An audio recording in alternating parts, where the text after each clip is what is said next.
damai Kristus bagi kita semua.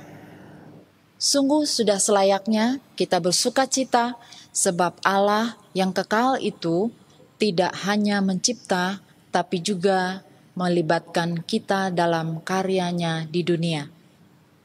Dan kita tahu di dalam semua pekerjaan itu tidak ada yang sia-sia.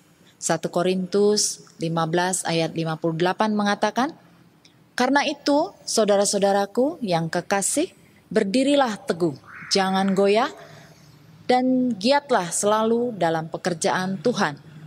Sebab kamu tahu bahwa dalam persekutuan dengan Tuhan jerih payahmu tidak sia-sia." Mari arahkanlah hati kita kepada Tuhan. Sorakan pujian dan sembah Dia yang Maha Kuasa dengan nyanyian baru.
Kebaktian ini berlangsung dalam nama Bapa, Anak, dan Roh Kudus.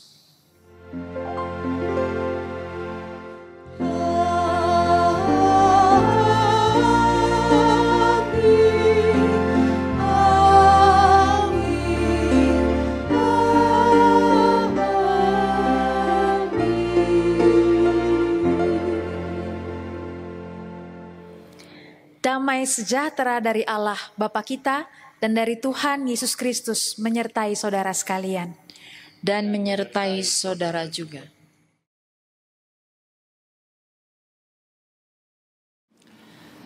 Jemaat sekalian, dalam kehidupan ini firman Tuhan hadir untuk menemani dan memandu langkah-langkah kita. Kita tidak hanya dipanggil untuk menerima dan meresapi firman Tuhan, tetapi juga mewartakannya lewat seluruh hidup kita. Tema ibadah kita pada hari ini adalah bersiap menabur. Pesan Rasul Paulus kepada Timotius dalam 2 Timotius 4 ayat 5 kiranya juga mengingatkan kita semua. Tetapi kuasailah dirimu dalam segala hal, sabarlah menderita, lakukanlah pekerjaan pemberita Injil, dan tunaikanlah tugas pelayananmu. Tolong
Kita semua telah mendapatkan tugas istimewa untuk menjadi kawan sekerja Allah di tengah-tengah dunia ini.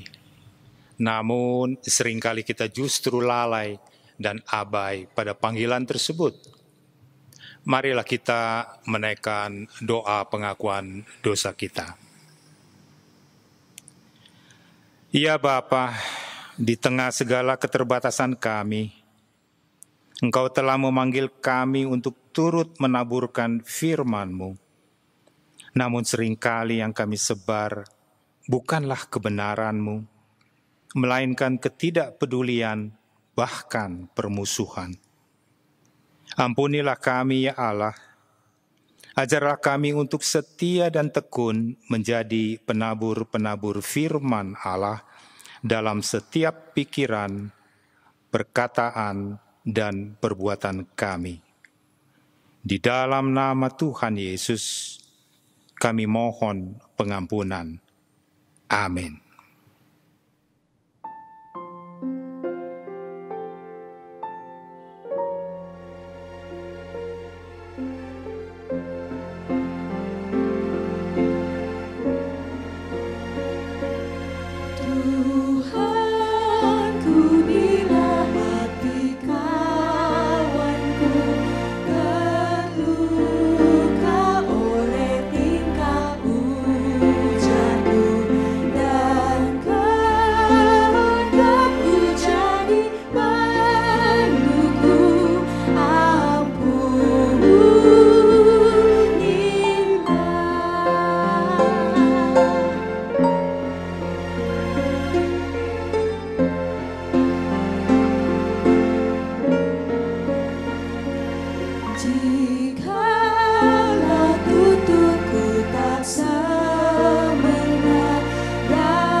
Firman-Nya tetap dan pengampunannya sempurna.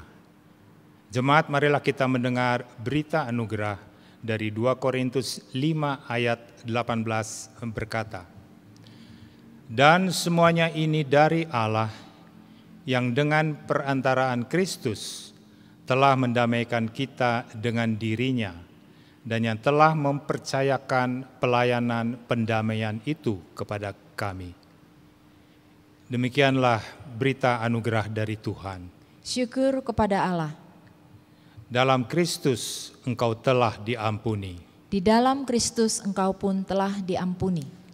Damai Kristus bagimu. Damai Kristus bagimu juga.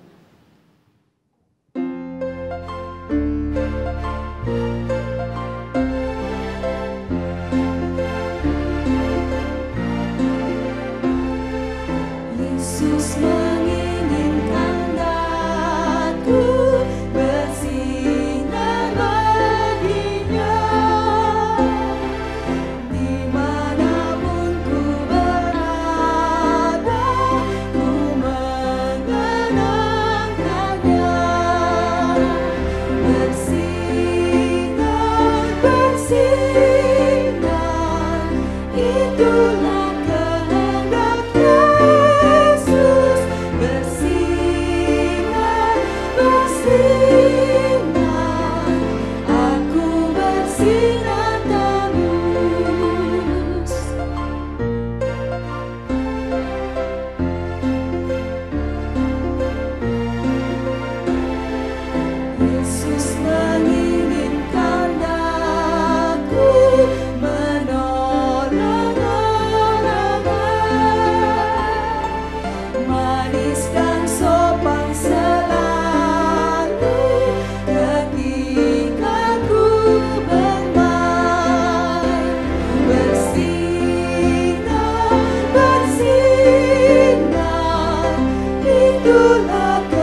Bapak Ibu, saudara-saudara yang terkasih, mari bersama saat ini kita berdoa untuk memohon pertolongan Tuhan di dalam pembacaan dan perenungan firman Tuhan.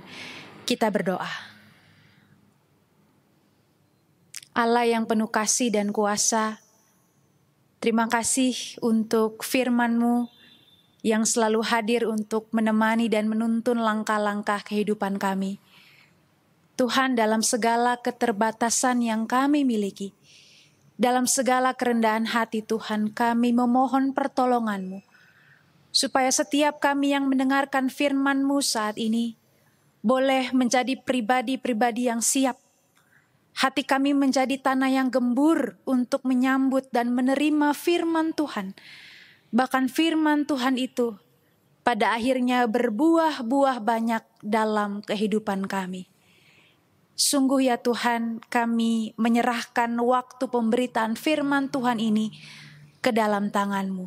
Bersabdalah, sebab di dalam Kristus Yesus, Sang Firman kehidupan, kami naikkan doa ini. Amin. Injil Tuhan kita Yesus Kristus menurut Matius pasal 13 ayat 1 sampai dengan 9, dilanjutkan ayat 18 sampai 23. Injil Matius pasal 13 ayat 1 demikian. Pada hari itu keluarlah Yesus dari rumah itu dan duduk di tepi danau. Maka datanglah orang banyak berbondong-bondong lalu mengerumuni dia, sehingga ia naik ke perahu dan duduk di situ, sedangkan orang banyak semuanya berdiri di pantai. Dan ia mengucapkan banyak hal dalam perumpamaan kepada mereka. Katanya, adalah seorang penabur keluar untuk menabur. Pada waktu ia menabur, sebagian benih itu jatuh di pinggir jalan. Lalu datanglah burung dan memakannya sampai habis. Sebagian jatuh di tanah yang berbatu-batu, yang tidak banyak tanahnya. Lalu benih itu pun segera tumbuh karena tanahnya tipis. Tetapi sesudah matahari terbit, layulah ia dan menjadi kering karena tidak berakar. Sebagian lagi jatuh di tengah semak duri. Lalu makin besarlah semak itu dan menghimpitnya sampai mati. Dan sebagian jatuh di tanah yang baik lalu berbuah. Ada yang 100 kali lipat, ada yang 60 kali lipat, ada yang 30 kali lipat. Siapa bertelinga, hendaklah ia mendengar. Ayat 18. Karena itu dengarlah arti perumpamaan penabur itu. Kepada setiap orang yang mendengar firman tentang kerajaan sorga tetapi tidak mengertinya, datanglah si jahat dan merampas yang ditaburkan dalam hati orang itu. Itulah benih yang ditaburkan di pinggir jalan. Benih yang ditaburkan di tanah yang berbatu-batu, ialah orang yang mendengarkan firman itu dan segera menerimanya dengan gembira. Tetapi ia tidak berakar dan tahan sebentar saja. Apabila datang penindasan atau penganiayaan karena firman itu, orang itu pun segera murtad. Yang ditaburkan di tengah semak duri, ialah orang yang mendengarkan firman itu. Lalu kekhawatiran dunia ini dan tipu daya kekayaan menghimpit firman itu sehingga tidak berbuah. Yang ditaburkan di tanah yang baik, ialah orang yang mendengar firman itu dan mengerti. Dan karena itu ia berbuah. Ada yang 100 kali lipat, ada yang 60 kali lipat, ada yang 30 kali lipat. Demikianlah Injil Tuhan kita Yesus Kristus. Berbahagialah setiap kita yang mendengarkan firman Allah dan yang memeliharanya.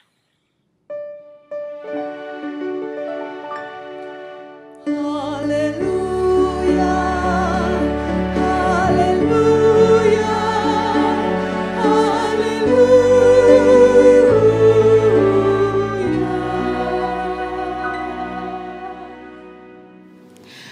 Bapak Ibu Saudara, beberapa tahun yang lalu saya mendapat kesempatan untuk memimpin persiapan guru sekolah minggu di gereja asal saya sendiri, GKI Puri Indah. Kala itu saya mungkin baru lulus teologi Saudara, seingat saya. Jadi belum menjadi pendeta seperti sekarang. Nah, ketika saya memimpin, saya bertemu dengan banyak guru sekolah minggu tentunya. Ada yang masih muda, saya belum kenal, masih baru mereka. Tetapi saya juga berjumpa dengan kakak-kakak sekolah minggu yang dulu merupakan guru sekolah minggu saya sendiri ketika saya kecil. Wah, saudara, ketika kami bertemu, mereka kemudian mengungkapkan betapa bangganya, betapa bersyukurnya mereka karena anak sekolah minggu yang dulu mereka ajar alias saya ini sekarang sudah mau jadi pendeta. Dulu diajarin waktu masih cimit-cimit, masih kecil. Sekarang ternyata sudah bisa mengajar bahkan berkhotbah. Saudara, saya selalu bersyukur ketika melihat kesetiaan dan komitmen para guru sekolah minggu ini. Gak mudah loh saudara, jadi guru sekolah minggu. Harus mempersiapkan diri dengan baik. Layaknya pendeta akan berkhotbah, harus menguasai bahan, harus memilih kata-kata yang cocok. Jadi sekali lagi saya sangat salut terhadap orang-orang yang berkomitmen menjadi guru sekolah minggu. Keuntungan jadi guru sekolah minggu itu sebetulnya yang paling utama satu, saudara. Tahu apa itu? Awet muda. Karena konon katanya di sekolah minggu berapapun usia Anda akan tetap dipanggil kakak. Jadi kalau Bapak Ibu Saudara mau terus awet muda, mengajarlah sekolah minggu. Nah, kepada para guru sekolah minggu ini, sekali lagi saudara, saya tidak hanya kagum, tetapi juga dari lubuk hati yang paling dalam, saya merasa sangat berterima kasih. Saya menyadari bahwa apa yang terjadi pada diri saya sekarang ini tidak terlepas dari campur tangan mereka ini. Panggilan yang ada dalam diri saya saat ini, saudara, sebetulnya juga merupakan buah dari kesetiaan mereka untuk menaburkan firman Tuhan kepada anak-anak. Termasuk kepada diri saya yang kecil kala itu. Bapak Ibu Saudara, saya yakin kakak-kakak sekolah minggu ini tentu tidak berpikir muluk-muluk. Mereka hanya sedang menjalankan komitmen mereka setiap minggu menemani anak-anak belajar firman Tuhan. Kadang-kadang mungkin anak-anak ini bandel. Kadang-kadang mereka tidak mendengarkan ngomong sendiri. Kadang-kadang mungkin juga guru sekolah minggunya yang merasa kurang siap, kurang maksimal dalam menyampaikan cerita. Tapi terlepas dari semua dinamika itu, Tuhan ternyata sanggup untuk bekerja atas apa yang telah kita taburkan, saudara. Kita tidak pernah tahu apa yang dapat Tuhan tumbuhkan dalam diri seseorang melalui firman yang dibagikan. Bapak Ibu Saudara, bicara tentang firman. Dalam hidup ini, setiap kita dipanggil untuk tidak hanya menerima, menyambut, dan menumbuhkan firman Tuhan di dalam diri kita secara pribadi. Tetapi setiap kita sesungguhnya juga dipanggil untuk menjadi pemberita-pemberita. Kita dipanggil untuk menjadi pewarta-pewarta.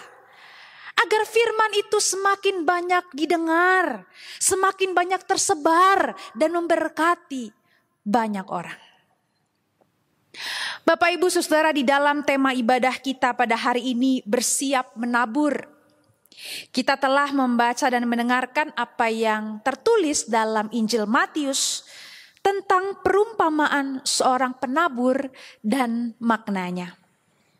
Pada tahap yang pertama, saudara, mari kita bersama-sama menghayati diri kita sebagai media penerima firman Allah. Firman Tuhan itu sesungguhnya selalu ditaburkan kepada kita dalam berbagai bentuk, dalam berbagai cara, dan dalam berbagai kesempatan, saudara. Tetapi pertanyaan pentingnya adalah, apakah diri kita ini telah menjadi tanah yang baik? Apakah diri kita ini telah siap menjadi tanah yang menerima dan mengelola firman Tuhan itu? Ataukah saudara seperti dalam perumpamaan tadi, kita menjadikan diri kita orang-orang yang tidak menerima firman itu untuk bertumbuh. Kita mungkin menjadikan hati kita ini keras seperti jalan raya yang pasti tidak akan dapat membuat sebuah benih bertumbuh. Kita mungkin berpikir firman Tuhan itu hal yang remeh, hal yang biasa, hal yang bahkan mungkin kurang kompeten dalam menolong kita menghadapi persoalan hidup yang jauh lebih kompleks dan sulit. Apakah kita menjadikan hati kita ini seperti tanah berbatu, saudara? Ada sih firman Tuhan yang masuk, tapi gak banyak. Nggak berakar. Apalagi kalau dibandingkan dengan godaan-godaan lain yang lebih banyak kita izinkan masuk di dalam diri kita. Ataukah seperti tadi saudara, kita juga menjadikan hati kita ini penuh dengan semak duri. Firman Tuhan itu datang, tapi hati kita dipenuhi oleh lebih banyak kekhawatiran. Bahkan kekhawatiran itu menguasai kita sedemikian rupa sampai kita tidak lagi percaya bahwa Tuhan mengasihi kita. Saudara, ada begitu banyak hal yang bisa menghalangi kita untuk menerima firman Tuhan. Maka sekali lagi perumpamaan ini mengajak kita untuk merenungkan. Sebetulnya tanah seperti apakah diri saya dan saudara selama ini. Setiap kita bertanggung jawab untuk menggemburkan diri kita dalam merespon firman Tuhan. Saudara, kita jangan hanya menggantungkan respon kita pada firman Tuhan itu pada pendeta yang khotbah. Jangan hanya menggantungkan respon kita pada renungan-renungan yang menarik, pada ilustrasi-ilustrasi yang seru, menyegarkan, gak ngantuk. Saudara, tentu itu penting. Tetapi sekali lagi jangan menggantungkan respon kita terhadap firman Tuhan pada hal-hal tersebut. Dalam segala kondisi, saudara, firman Allah selalu punya power, selalu punya kuasa yang jauh lebih besar untuk mentransformasi hidup kita. Kalau kita pun menjadikan diri kita tanah yang siap, tanah yang mau menerima kebenaran firman itu. Maka mari kita bertanya, saudara. Apakah kita selama ini telah bersungguh-sungguh untuk mencoba memahami, mengerti dengan baik, bahkan melakukan firman Tuhan dalam kehidupan kita?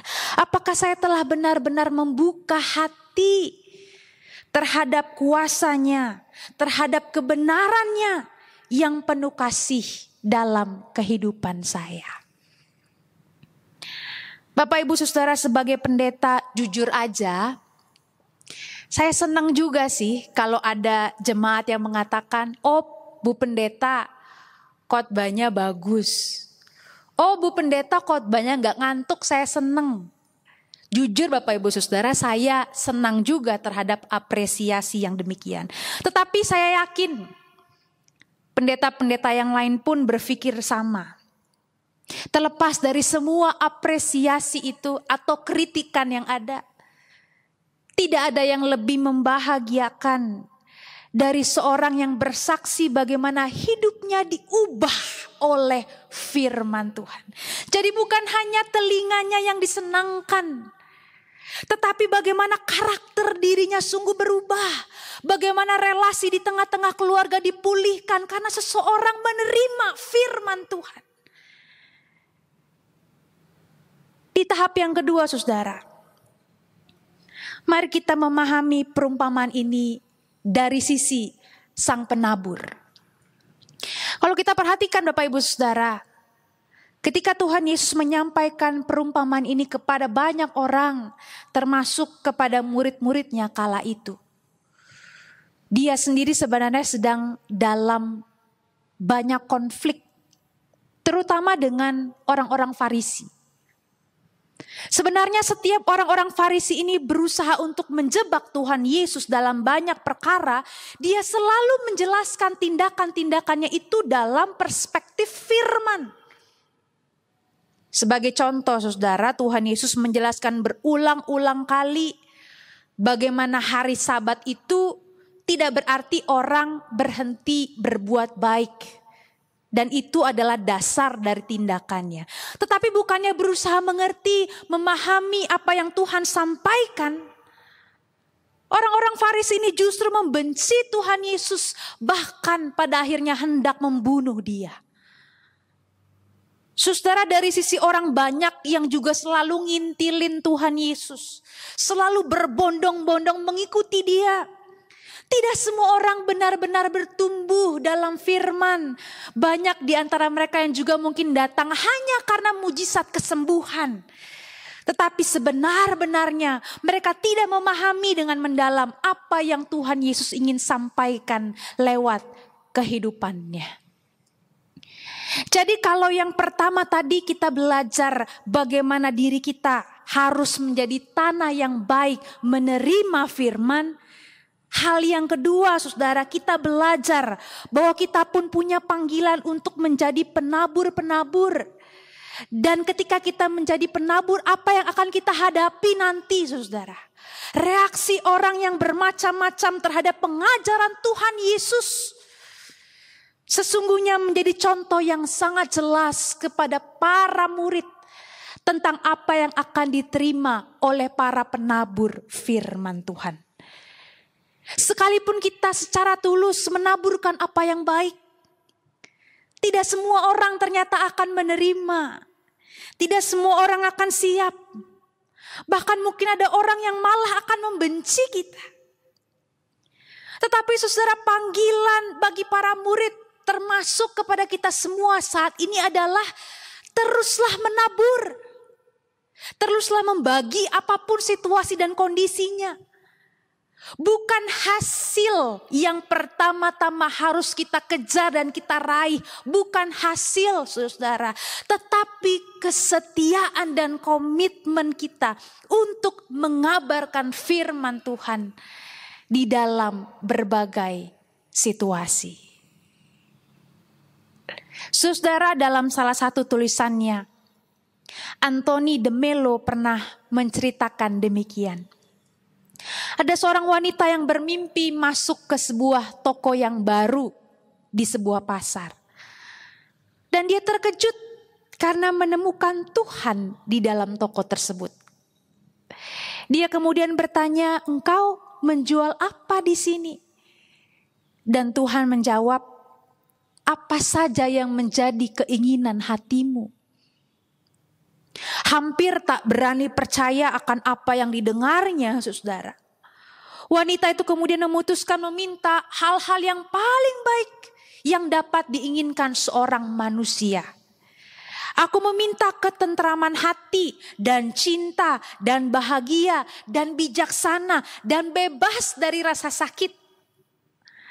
Lalu sebagai tambahan pemikiran kemudian dia berkata, "Hal-hal itu saya minta tidak hanya untuk saya, tapi juga untuk semua orang di dunia ini."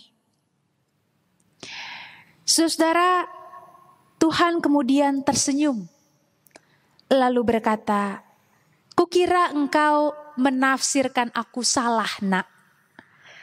Kami tidak menjual buah di sini. Kami hanya menjual benih-benih." Dengan kata lain saudara, untuk mendapatkan hal-hal yang tadi dia inginkan, maka sang perempuan harus berproses menumbuhkan benih-benih kebaikan yang Tuhan berikan. Bapak Ibu Saudara, dalam hidup ini Allah memberikan kesempatan bagi saya dan saudara untuk turut menabur dan menyebarkan firman-Nya. Saudara tidak perlu menjadi seperti saya, menjadi seorang pendeta. Saudara juga tidak perlu menjadi orang yang pandai berkata-kata atau ahli dalam berteologi.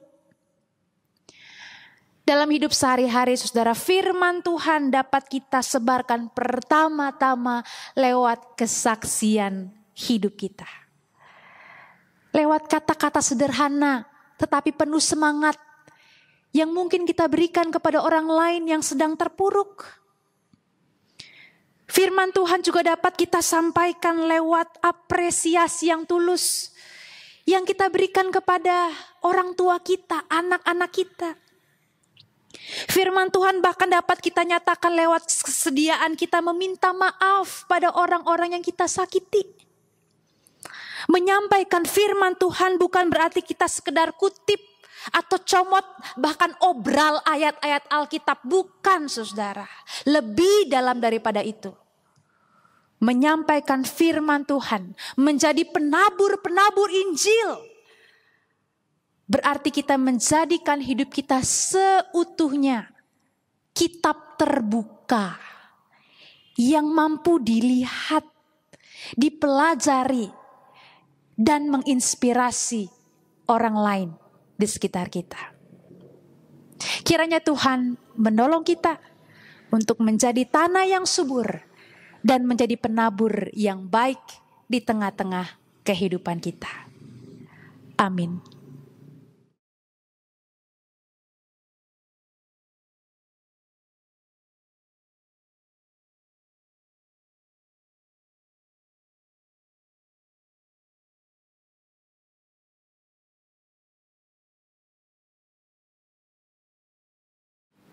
Marilah kita bersama dengan umat Allah di masa lalu, masa kini, dan masa depan mengingat pengakuan pada baptisan kita dengan mengucapkan pengakuan iman rasuli yang berbunyi.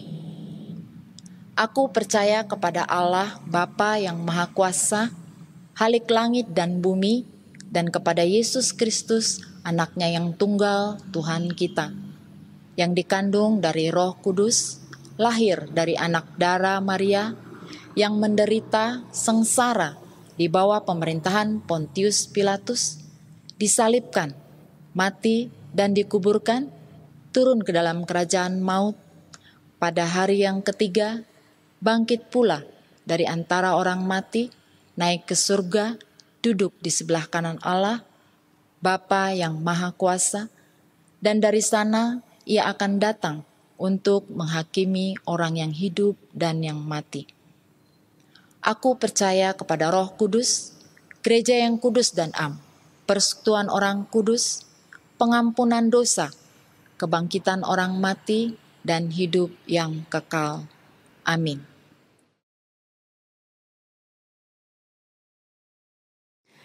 Bapak Ibu Saudara, dalam doa syafaat kali ini, saya ingin memberikan kesempatan bagi Bapak Ibu Saudara untuk dapat saling mendoakan. Saat ini mungkin Bapak Ibu Saudara sedang beribadah bersama dengan keluarga, maka mari bertanya. Mungkin orang tua bertanya kepada anak gitu ya, atau kalau Bapak Ibu Saudara suami dan istri boleh saling bertanya apa hal yang hendak didoakan. Kalau Bapak Ibu Saudara mungkin sendirian saat beribadah kali ini, saudara juga mungkin boleh mengingat nama-nama dari saudara-saudara yang tengah bergumul. Saya berikan kesempatan bagi Bapak Ibu Saudara untuk menaikkan doa secara spesifik bagi orang-orang yang kita kasihi saat ini. Dan setelah itu saya akan menutupnya di dalam doa bersama.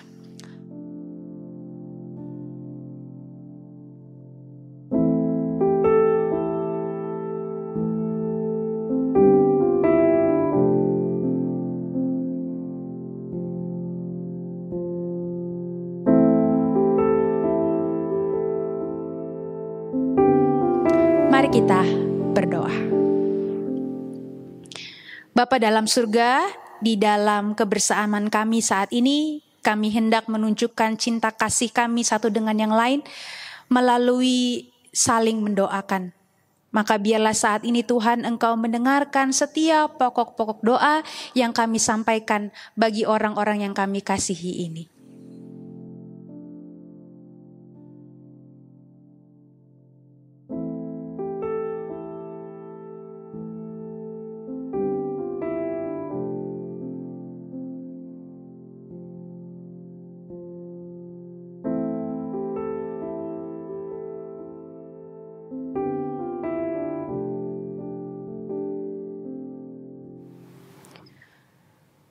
Tuhan yang penuh kasih, dengarkanlah ya Tuhan apa yang kami naikkan kepadamu. Kami sungguh percaya di tengah segala pergumulan yang sedang dihadapi oleh orang-orang yang kami kasihi ini, Engkau sanggup memberikan kekuatan kepada mereka. Firman-Mu menjadi teman seperjalanan yang akan menuntun mereka mengambil berbagai keputusan penting dalam kehidupan ini. Terima kasih Tuhan untuk kebersamaan di dalam persekutuan yang boleh kami rayakan pada doa ini. Bapa dalam surga, kami juga saat ini terus berdoa untuk situasi bangsa dan negara kami. Kami tetap berdoa untuk pemerintah kami, agar di tengah segala problem yang ada, mereka tetap mampu untuk memimpin negara kami dengan jernih. Mereka tetap memiliki roh takut akan Allah, sehingga keputusan-keputusan yang diambil pun menjadi keputusan yang mendatangkan damai sejahtera bagi banyak orang. Kami berdoa Bapa di dalam surga untuk para tenaga medis yang sampai saat ini pun masih berupaya melakukan yang terbaik. Tuhan tolong, Tuhan mampukan mereka untuk tetap setia pada tugas panggilan mereka. Kami berdoa Tuhan bagi orang-orang yang juga menderita sakit, baik karena COVID maupun karena sakit yang lain. Kiranya Tuhan juga memberikan pemulihan kepada mereka. Kiranya Tuhan juga menganugerahi kepada kami semua kesehatan ya Tuhan. Supaya dengan itu kami juga boleh beraktivitas dan mencukupkan berbagai kebutuhan kami dan keluarga. Sungguh Tuhan Engkau adalah pemelihara kehidupan kami. Dan kami menaikkan seluruh permohonan doa kami ini ke dalam tangan Tuhan yang penuh kuasa. Di dalam nama Tuhan Yesus Kristus yang telah mengajar kami semua berdoa. Bapa kami yang di surga, dikuduskanlah nama-Mu, datanglah kerajaan-Mu, jadilah kehendak-Mu di bumi seperti di sorga. Berikanlah kami pada hari ini makanan kami yang secukupnya, dan ampunilah kami akan kesalahan kami, seperti kami juga mengampuni orang yang bersalah kepada kami. Dan janganlah membawa kami ke dalam pencobaan, tapi lepaskanlah kami daripada yang jahat, karena Engkau lah yang empunya kerajaan dan kuasa dan kemuliaan sampai selama-lamanya. Amin.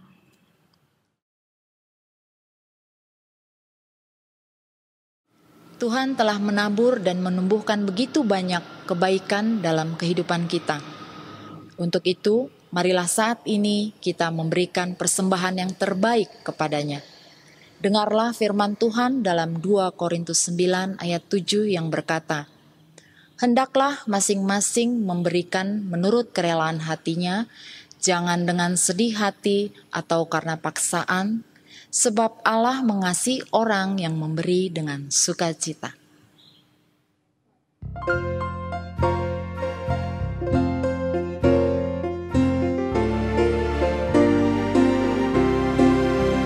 Sudahkah yang terbaik ku berikan kepada Yesus Tuhanku, besar pengorbanannya di Kalvari, diharapnya terbaik dariku. Berapa yang telah hilang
Saudara-saudara, mari kita bawa persembahan ini di dalam doa. Mari kita berdoa. Ya Allah yang kami kenal dalam diri Tuhan Yesus Kristus, pada saat ini kami datang membawa persembahan syukur kami. Terimalah ya Tuhan, dan mampukanlah kami juga agar kami dapat menjadi persembahan yang hidup dalam menyatakan karya kasih-Mu. Dalam nama Kristus kami bersyukur. Amin.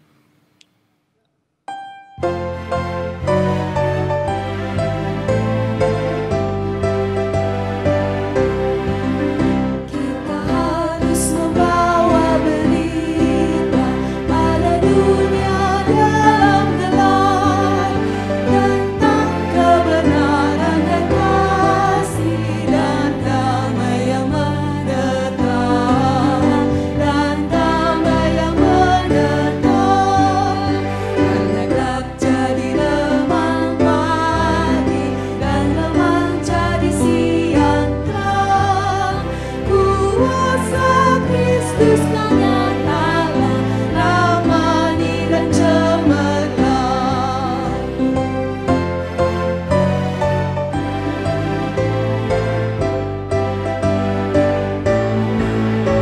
Kita harus bersaksi di dunia tentang kuasa Darah Kudus.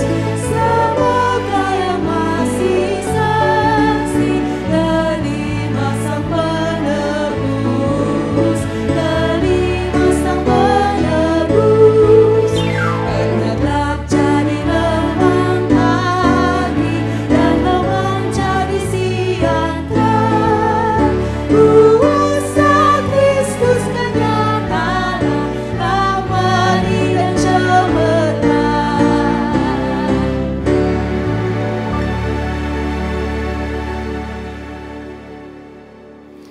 Arahkanlah hatimu kepada Tuhan. Kami mengarahkan hati kami kepada Tuhan. Jadilah saksi Kristus. Syukur kepada Allah, Terpujilah Tuhan. kini dan selamanya. Terimalah berkat-Nya. Tuhan memberkati dan melindungimu di sepanjang ziarah kehidupanmu. Tuhanlah yang senantiasa akan menjadi naunganmu dan benteng yang teguh, sehingga engkau dapat bersiap untuk melakukan tugas menaburkan firman-Nya dengan setia dan tekun.